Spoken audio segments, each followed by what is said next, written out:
Assalamualaikum warahmatullahi wabarakatuh. Hai. Selamat pagi teman-teman. Tentunya kita kembali lagi di podcast kali ini. Kita akan membahas mengenai dunia kesehatan dengan tema akreditasi dan tantangan implementasi mutu di rumah sakit. Nah, teman-teman, kali ini kita bersama narasumber yang sangat luar biasa. Beliau Dr. Teguh Agus Santoso MK3. Beliau Direktur Rumah Sakit Sipa Medina. Halo Bapak, selamat pagi. Ya, bagaimana kabarnya hari ini Bapak? Baik, Teh Siva. Oke, alhamdulillah ya Pak. Nah, mungkin sebelum kita mulai ke inti nih Bapak, ada gak Bapak ingin menyampaikan sesuatu sebelum kita mulai gitu? Oke. Baik, Teh Siva. Yang paling utama nih ya, saya mengucapkan kepada program studi akreditasi rumah sakit Universitas BTH telah meraih akreditasi, Iya, betul, akreditasi unggul. Iya, betul. Jadi termasuk satu-satunya di Jawa Barat loh, program studi administrasi rumah sakit S1 yang mendapatkan akreditasi yang unggul. Selamat buat BTH ya. Iya. Terima kasih Bapak. Sama-sama. Baik, mungkin kita mulai aja ya Bapak. Oke, mungkin kita itu mengambil tema mengenai akreditasi dan tantangan implementasi mutu di rumah sakit. Nah, mungkin kita ke bagian dasar dulu ya Pak. Apa sih Pak gitu yang dimaksud dengan akreditasi rumah sakit itu? Ya, akreditasi ini sebenarnya istilah serapan dari bahasa Inggris ya, accreditation. Sebenarnya accredit itu semacam pengakuan. Tapi memang diakuinya itu bukan oleh kita sendiri ya, bukan ria atau sombong. Tapi akreditasi itu diakui oleh pihak yang eksternal. Jadi harus ada pihak lain yang mengakui bahwa kita itu bagus. Yang terakreditasi gitu. Nah, biasanya kalau di Indonesia kita menamakannya LIPA, LIPA, Lembaga Independen Pelaksana Akreditasi. Jadi kalau kita tidak melibatkan LIPA, itu kita diakui akreditasi. Jadi merasa sudah terakreditasi padahal belum. Gitu sih. Berarti ada pihak eksternal yang terlibat ya, bukan diakui dari pihak internalnya saja. Baik, mungkin itu tuh bukan sekedar formalitas atau sertifikat yang dipajang ya Pak mengenai akreditasi itu. Ya, jadi memang ini yang seringkali penyakit ya. Penyakit rumah sakit loh ini. Setelah akreditasi udah dapat sertifikat, udah selesai. Padahal bukan begitu akreditasi itu. Jadi tadi ya, pengakuan mutu itu harus sepanjang hidupnya rumah sakit ya. Rumah sakit mau hidup 100 tahun ya, mutunya harus terus 100 tahun. Itu intinya, jadi tidak ada berhenti dan tidak hanya sekedar pajangan. Jadi bukan hanya sesaat. Betul. Ya Pak. Menarik banget ya teman-teman. Jadi bukan hanya soal dinilai saja, bukan hanya sesaat juga, tapi bagaimana pembenahan sistem dan kebiasaan di dalam rumah sakit tersebut ya Pak. Oke, nah mungkin kita lanjut ke pertanyaan selanjutnya ya Bapak mengenai mutu nih Bapak, berbincang-bincang mengenai mutu. Kadang sering disalahpahami gitu Pak oleh masyarakat mengenai mutu tersebut. Banyak yang mengira mutu itu hanya mengenai fasilitas rumah sakitnya itu seperti apa, bagus atau enggak sih gitu, alat kesehatannya itu canggih atau enggak. Padahal sepertinya lebih dari itu ya Bapak. Betul sekali Teh Siva ya. Jadi ada ini contoh ya, rumah sakit di daerah Tulungagung. Nah, tahu nggak Tulungagung? Tahu Bapak. Daerah Jawa Timur. Okay. Itu kabupaten loh, desa, bukan di kota besar, ya kota kecil. Iya, kota kecil. Rumah sakitnya namanya RSUD, bukan swasta, RSUD Tulungagung. Dia menjadi rumah sakit terbaik internasional. Di daerah kabupaten gitu ya Pak. Kira-kira penyebabnya apa? Pasti mutu. Ya, bagaimana mereka bisa menjaga mutu tersebut ya Bapak. Dan mutu itu bukan bintang 1, bintang 2, bintang 3, tapi emang diakui oleh orang tadi, diakui oleh bagian internasional. Iya, internasional. Berarti yang diakui oleh eksternal Ya, tadi ya Bapak jadi gitu. mutu tuh memang tidak sekedar tadi yang Siva sebutkan fisik apa, gedungnya harus mewah, Iya. terus lantainya kinclong ya, terus apalagi bersih. Nah, Bersih. bersih itu semua bisa, Bisa. ya kan? Iya. Bersih terus rapi. Mungkin inti mutu tuh awalnya di situ dulu. Ada yang disebutnya dulu teh 5R.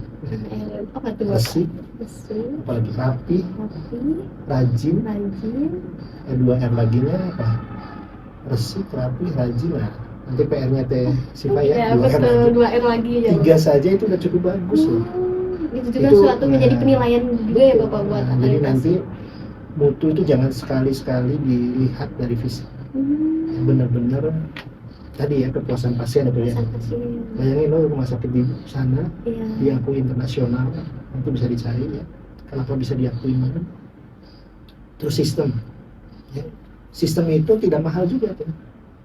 Sistem itu berarti organisasi kan. Iya. Berarti organisasinya bagus, Terstruktur gitu ya Pak. terstruktur. Nah itu mutu juga. Itu juga. Kan di luar tadi kepuasan pasien, sistem, yang lainnya seringkali kita nyebutnya ini transformasi. Jadi transformasi itu sebenarnya ada 4 ya, yang harus dilakukan rumah sakit. Sebenarnya nggak hanya rumah sakit, semua yang terkait kesehatan. Ada transformasi regulasinya. Kalau di Tulungagung mungkin regulasi Tulungagung tuh di kabupatennya itu mendukung banget.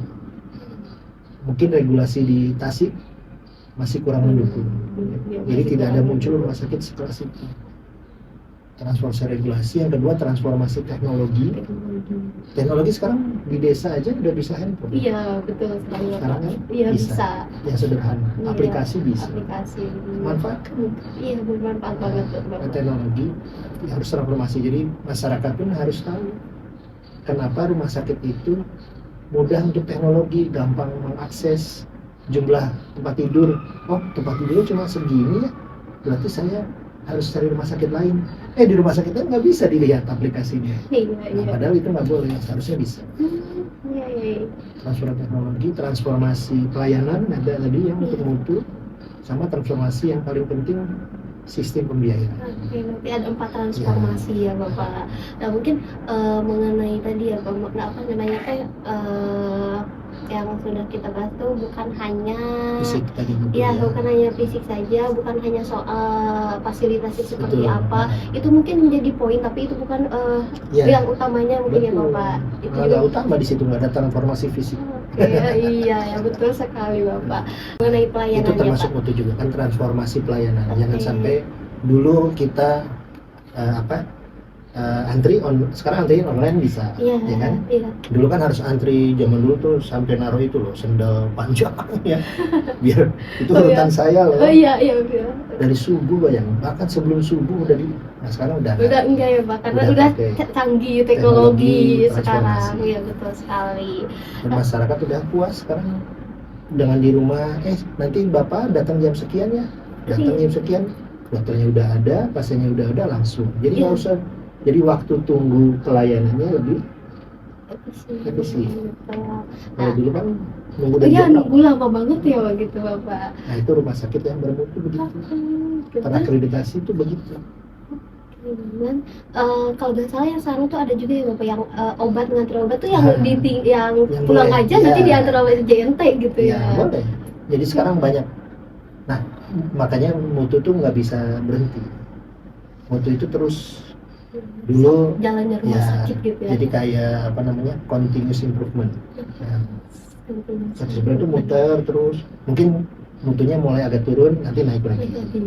Terus ada ide baru lagi. Nah cobalah, ini bisa nggak ya diterapkan agar mutu kita bagus. Terus berkembang gitu Bapak.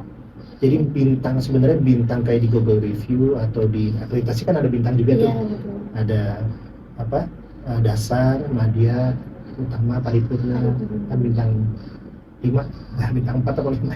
Nah itu akreditasi itu bukan sekedar itu, jadi benar-benar berjalan itu, Oh, betul. Oke. jangan berhenti aja. Kalau berhenti udah mohon maaf berarti sudah tidak bermutu. Oke, berarti nggak sesaat ya Pak. Betul. Jadi selama rumah sakit itu berjalan gitu, bagaimana rumah sakit bisa menjaga mutu tersebut dan Betul. mempertahankan mutu Terus. tersebut. Oke. Nah, oke, menarik nih Bapak. Mungkin yang selanjutnya itu mengenai tantangan nih Bapak, tantangan implementasi dalam akreditasi dan mutu tersebut. Kan kalau semisal di lapangan tuh ya Bapak, pasti banyak banget tantangan dalam menerapkan mutu akreditasi dan mutu tersebut ya. Bagaimana tuh Pak? Nah ini juga ya, kita tuh SDM kesehatan ya di rumah sakit seringkali mutu tuh hanya urusan tim mutu atau Iya. komite mutu. Padahal bukan itu. Mutu itu semua pekerjaan semua dari mulai ujung security ya di depan sampai direktur bahkan sampai owner. Makanya di akreditasi itu ada khusus elemen tentang owner. Pemilik itu harus seperti apa, harus tugasnya apa, ada semua. Security juga ada, walaupun tidak disebut security tugasnya apa, tapi dia harus tahu. Mengenai mutu rumah Terus sakit dia tersebut. sudah punya pelatihan yang wajib, misalnya yang wajib di rumah sakit ya, pelatihan alat pemadam api, pelatihan bantuan hidup dasar, cuci tangan. Masa di rumah sakit security nggak bisa Iya cuci bisa, iya tangan? betul Kan sekali aneh. Bapak. Iya, ya berarti tugas mutu itu bukan hanya Betul. direktur saja ya Pak. Tapi Jadi mutu, semua semuanya yang harus. di rumah sakit itu harus tahu dan harus bisa menjaga mutu rumah sakit tersebut. Berarti harus ada mindset yang perlu diubah ya Pak. Betul. Setiap orangnya. Oke, mungkin saya juga pernah dengar tuh Pak, dalam menjelang akreditasi itu banyak rumah sakit yang benar-benar hektik gitu Begadang. mempersiapkan, iya mempersiapkan Ngalamin ya. akreditasi gitu, benar-benar hektiknya seperti apa gitu. Iya, nah ini apa ya, seharusnya jangan ditiru ya. Dan tadi saya sampaikan kenapa kita harus mutu itu berjalan terus, karena seperti ini. Ketika kita mau survei akreditasi, repot. Harusnya nggak repot tuh. Oke, karena Kalau kita setiap harinya memikirkan mutu, iya betul. nggak ada tuh begadang, nggak ada. Sampai tidur di rumah sakit lah, ini waduh. Iya. Saya bilang ya boleh seperti itu, cuma itu sekali aja lah di awal akreditasi, tapi nanti setelah akreditasi kalau bisa jangan begitu. Nggak betul sekali Bapak. Jadi berjalan aja gitu ya Betul, Bapak. ya, setiap Bagaimana hari. mempertahankan iya. Jadi kehidupan kita udah kayak sholat 5 kali ya, 5 kali sehari mutu ya, 5 kali sehari mikirin mutu tiap hari boleh, nggak apa-apa. Kayak itu. Nah, mungkin itu ya Pak, ada gak tuh faktor eksternal yang tantangan dari eksternal gitu Bapak mengenai implementasi mutu di rumah sakit? Ya kalau mutu sekarang memang tadi ya yang saya sampaikan, negara-negara lain tuh berlomba-lomba. Jadi banyak mungkin pasien dari kita di Indonesia, kenapa sih harus ke mana? Ke Penang atau ke, padahal dokter secara kualitas bagus Indonesia dibanding Asia mungkin. Ada juga yang jauh-jauh ke Australia, ada yang ke jauh-jauh. Apa sih yang dituju ya? Kalau tujuannya mutu bisa, karena kita memang kualitasnya belum setaraf mereka. Akreditasi itu punya standar, namanya STARKES kalau sekarang. Standar akreditasi rumah sakit dari Kemenkes. Kesnya tuh Kemenkes. Semuanya sudah diatur oleh Kemenkes. LIPA-nya pun, lembaga independen pelaksananya pun sudah ditunjuk oleh Kemenkes. Jadi nggak hanya satu, sekarang ada 6, bahkan lebih. Banyak banget. Tinggal dipilih mana yang mau menjadi pihak eksternal. Nah, kita tinggal melakukan, menuruti, sudah dapat akreditasi. Sebenarnya bintang itu tidak begitu ya. Bintang maksudnya paripurna belum tentu lebih bagus dari yang utama atau yang madura. Bahkan yang dasar ternyata bagus, pelayanannya nggak apa-apa. Karena memang masyarakat tuh pinginnya seperti itu.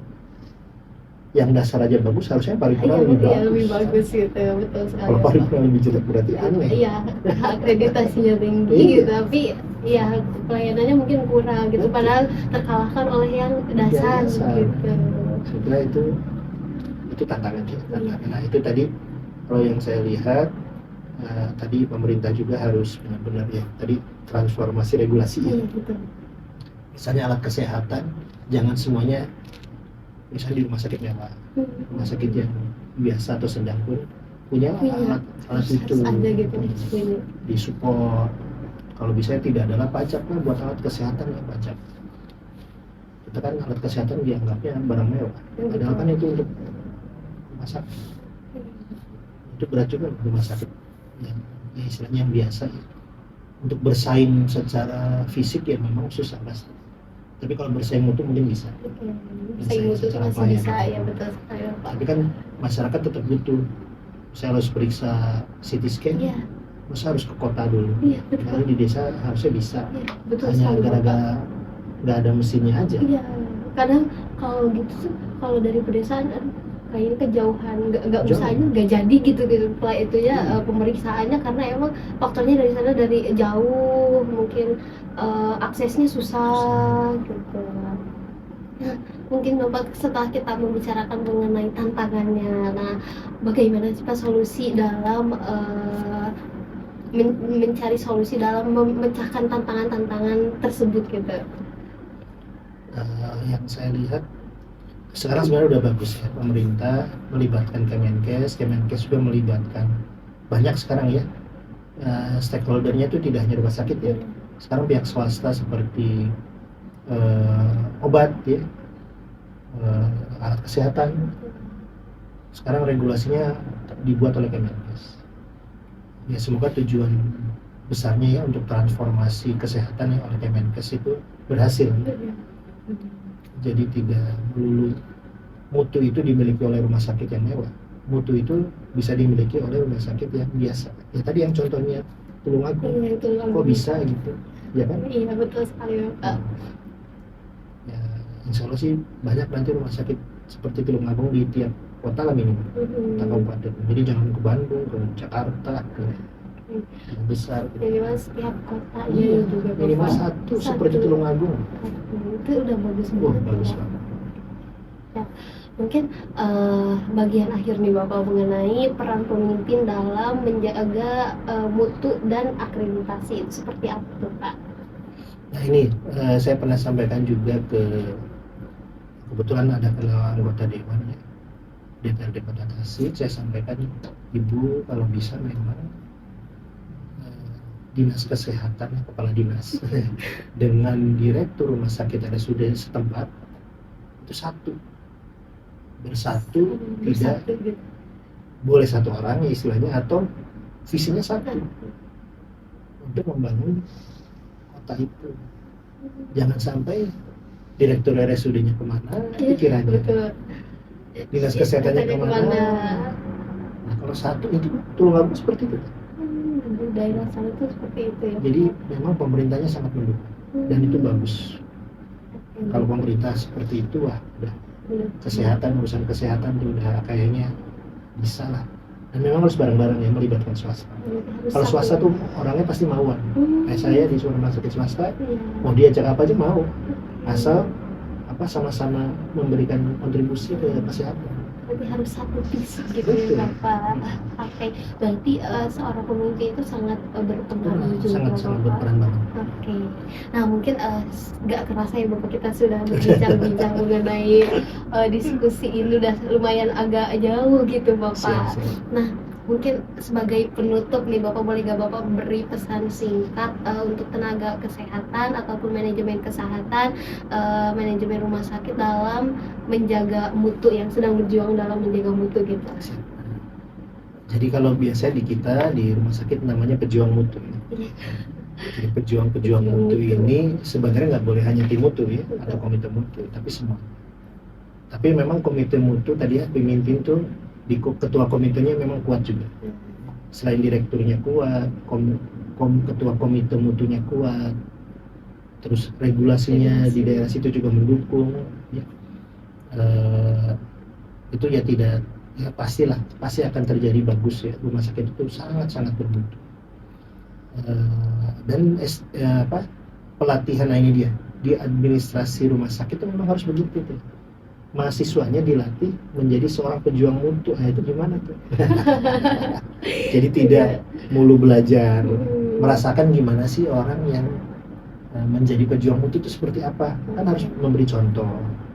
Susah loh memberi contoh. Ya, betul Bapak. Apalagi pejuang mutu itu harus mempunyai ide, menjadi pelopor.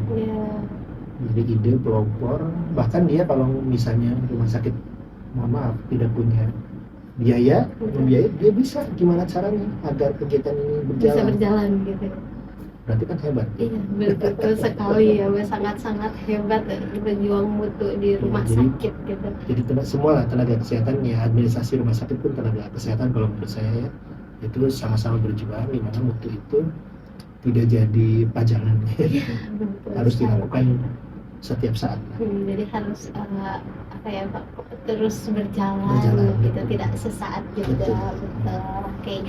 Mungkin Bapak terima kasih atas pesan yang sangat inspiratif ini, dan kami ucapkan juga terima kasih karena Bapak sudah berkenan hadir, dan semoga apa yang Bapak sampaikan, ilmu yang Bapak sampaikan bisa bermanfaat untuk kita semua. Oke, mungkin itu saja ya Bapak. Saya ucapkan kembali terima kasih sebesar-besarnya. Mungkin kita tutup dengan hamdalah ya Bapak. Alhamdulillahirabbil alamin. Wassalamualaikum warahmatullahi wabarakatuh.